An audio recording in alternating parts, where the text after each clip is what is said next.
అనుమతి లేని ఔషధాలను కాలపరిమితికి చెల్లిన ఔషధాలను ఎవరైనా మందుల దుకాణాలలో విక్రయిస్తే చట్టపరమైన చర్యలు చేపడతామని ఔషధ నియంత్రణ అధికారి రమాదేవి తెలిపారు. కర్నూలు నగరంలోని వెంకటరమణ కాలనీ నందు ఔషధ నియంత్రణ కార్యక్రమంలో ఆమె సమావేశం నిర్వహించారు. కర్నూలు, నంద్యాల ఉమ్మడి జిల్లాలో డాక్టర్ అనుమతి లేని ఔషధాలను అమ్మడం చట్టరీత్యా నేరమని ఆమె అన్నారు. మత్తుమందు యాంటీబయాటిక్ మందులను డాక్టర్ అనుమతి అవసరమని తెలిపారు. ప్రభుత్వ వైద్యశాలలో ఉచితంగా పంపిణీ చేస్తున్నటువంటి ఔషధాలను ఎవరైనా మందుల దుకాణంలో విక్రయిస్తే వారిపై కఠిన చర్యలు చేపడతామని హెచ్చరించారు. ఔషధ దుకాణాలలో కొనుగోలు చేసే సమయంలో బిల్లులు తీసుకోవాలని ప్రజలకు సూచించారు.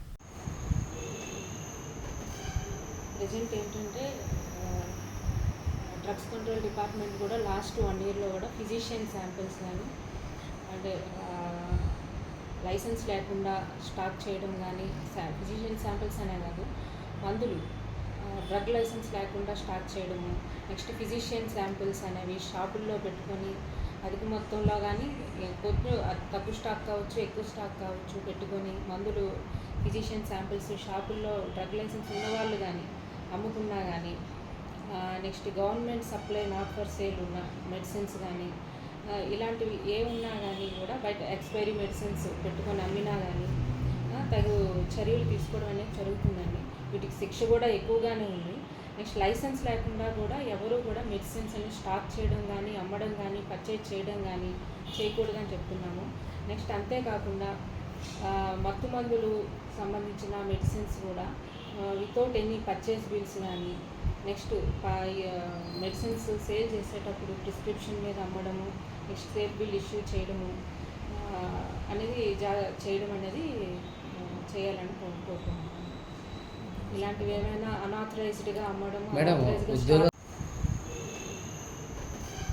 ప్రజెంట్ ఏంటంటే డ్రగ్స్ కంట్రోల్ డిపార్ట్మెంట్ కూడా లాస్ట్ 1 yearలో కూడా ఫిజిషియన్ శాంపిల్స్ కానీ అంటే లైసెన్స్ లేకుండా స్టాక్ చేయడం కానీ ఫిజిషియన్ శాంపిల్స్ అనే కాదు మందులు డ్రగ్ లైసెన్స్ లేకుండా స్టాక్ చేయడము, నెక్స్ట్ ఫిజిషియన్ శాంపిల్స్ అనేవి షాపుల్లో పెట్టుకొని అధిక మొత్తంలో కానీ కొంచెం తక్కువ స్టాక్ కావచ్చు, ఎక్కువ స్టాక్ కావచ్చు పెట్టుకొని మందులు ఫిజిషియన్ శాంపిల్స్ షాపుల్లో డ్రగ్ లైసెన్స్ ఉన్నవాళ్ళు కానీ అమ్ముకున్నా కానీ, next government supply not for sale ఉన్న మెడిసిన్స్ కానీ ఇలాంటివి ఏ ఉన్నా కానీ కూడా బయట ఎక్స్పైరీ మెడిసిన్స్ పెట్టుకొని అమ్మినా కానీ తగు చర్యలు తీసుకోవడం అనేది జరుగుతుందండి.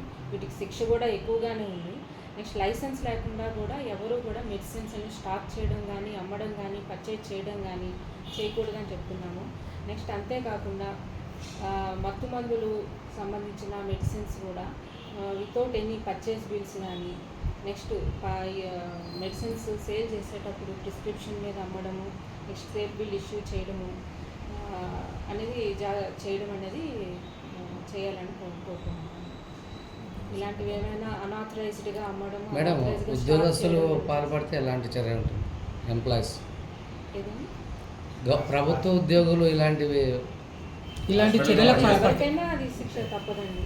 ఎలాంటి వాళ్ళకైనా కానీ అక్కడ ప్రభుత్వ ఉద్యోగులు ఎవరిదనేది కాదు, ఎవరి తప్పే కాబట్టి వాళ్ళు కూడా అందులో ఇన్వాల్వ్మెంట్ ఎవరున్నా కానీ అది చర్యలు అనేవి తీసుకోవడం అనేది జరుగుతుందండి.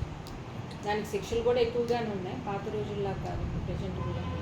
మేడం, జనరల్ స్టోర్ల మీద మీరు తనిఖీలు సరిగా చేపట్టడం లేదనేసి కొంత లేదండి, రెగ్యులర్గా తనిఖీలు అయితే చేస్తూ ఉన్నాము. రిపోర్ట్ కూడా ప్రజెంట్ కూడా హ్యాబిట్ ఫార్మింగ్ డ్రగ్స్ మీద కూడా మత్తు మందుల మీద దాని మీద కూడా ఫోకస్ చేసి రెగ్యులర్గా చేస్తున్నాము. రిపోర్ట్ కూడా మాకు హెడ్ క్వార్టర్స్ కూడా వీక్లీ రిపోర్ట్స్ కూడా ఇస్తున్నాము. మేము రెగ్యులర్గా వాటి మీద యాంటీబయాటిక్స్ మీద కానీ ప్రతి దాని మీద కూడా ఫోకస్ మాత్రం చేస్తూ ఉన్నాం.